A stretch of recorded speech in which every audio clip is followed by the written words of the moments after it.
Baiklah, Assalamualaikum warahmatullahi wabarakatuh. Perkenalkan, nama saya Bella Imelda dengan NIM 2348201033. Saya akan menampilkan PPT saya dari mata kuliah Kimia Bahan Alam yang berjudul yaitu steroid dan terpenoid.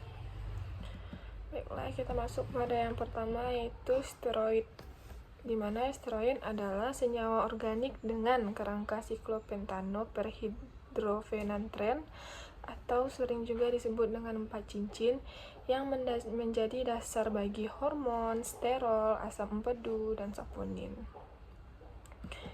Terus ada juga yang kedua, nomenklatur dan contoh steroid, di mana yang pertama yaitu berdasarkan intinya yaitu steroid, sterol, stanol.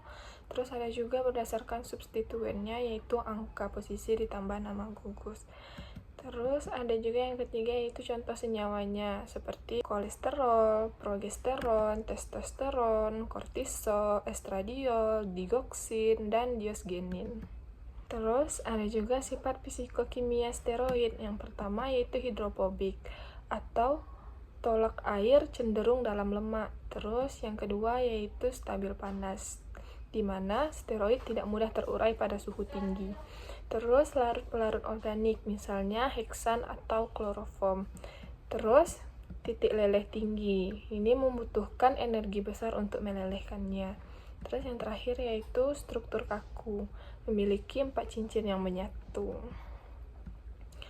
Terus ada juga klasifikasi dan fungsi steroid. Yang pertama yaitu sterol, contohnya kolesterol, yaitu berfungsi sebagai komponen membran. Terus yang kedua yaitu ada juga hormon steroid. Ada seperti kortikosteroid atau kortisol, terus hormon seks seperti estrogen, progesteron, dan testosteron. Terus yang ketiga yaitu ada asam empedu. Ini digunakan untuk pencernaan lemak. Terus yang keempat ada saponin steroid sebagai bahan baku obat. Terus yang kelima yaitu glikosida jantung, contohnya digoksin atau obat jantung. Terus ada biosintesis dan kegunaan farmasinya. Yang pertama yaitu biosintesisnya, yaitu dimulai dari asetat 3, mevalonat 3, squalen 3, lanosterol kolesterol 3. Terus ada juga hormon steroid. Ini menggunakan jalur MVA yaitu mevalonate pathway. Terus kegunaannya dalam farmasi yang pertama yaitu regulasi metabolisme, atau sering juga disebut kortisol sebagai respons stres. Terus yang kedua yaitu ada fungsi reproduksinya, itu terbagi menjadi 2 yaitu estrogen dan progesteron. Terus ada juga kegunaannya sebagai antiinflamasi, contohnya seperti kortikosteroid sintetis. Terus ada juga fungsinya yaitu kardiotonik, biasanya yaitu digoksin atau meningkatkan kekuatan kontraksi jantung. Terus ada juga fungsinya sebagai bahan baku obat, misalnya obat antiinflamasi.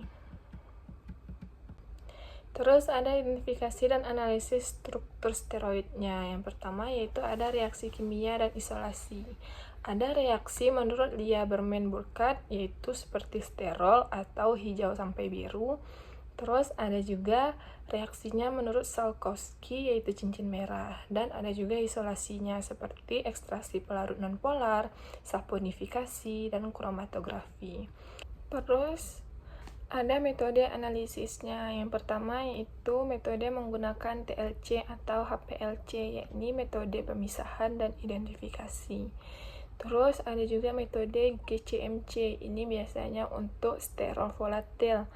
Terus ada juga namanya IR atau biasanya gugus C sama dengan O atau keton, atau OH sama dengan sterol. Terus ada juga metode namanya NMR yaitu letak substituen. Ada juga namanya metode NMR yaitu untuk mengetahui letak substituen dan stereokimia. Terus ada juga metode MS yakni untuk menentukan pola fragmentasi khasnya. Terus yang terakhir yaitu ada metode X-ray. Ini digunakan pada konfigurasi stereokimia. Terus kita masuk yang kedua yaitu terpenoid atau unit isoprena yang serbaguna. Apa itu terpenoid? Yaitu kelompok metabolisme sekunder yang tersusun dari satuan isoprena atau sering disebut isoprenoid, yaitu meliputi minyak atsiri, resin, karotenoid, dan triterpenoid. Terus kita masuk kepada klasifikasi terpenoidnya berdasarkan jumlah unit isoprena. Yang pertama ada hemiterpenoid, terus yang kedua ada monoterpenoid, contohnya mentol dan limonene. Terus yang ketiga ada sesquiterpenoid, contohnya seperti artemisinin. Terus yang keempat ada diterpenoid, contohnya seperti taksol.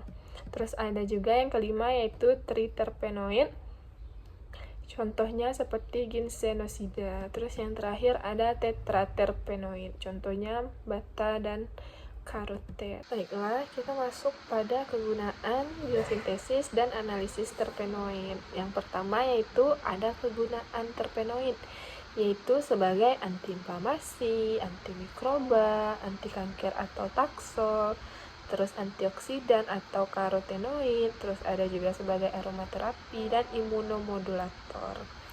Terus yang kedua yaitu ada biosintesisnya menggunakan dua jalur utama, ada MFA atau sitosol dan MEP atau DOXP, atau sering juga disebut plastisida. Ini menghasilkan IPP dan DMAPP. Terus ada juga yang ketiga yaitu identifikasi dan analisisnya. Yang pertama ada reaksi kimianya berdasarkan Lieberman-Burkhardt dan Salkowski.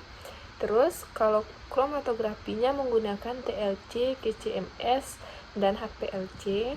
Terus untuk spektroskopinya ada NMR, MS, IR, sama UV vis.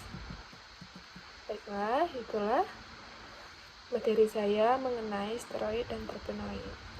Terima kasih.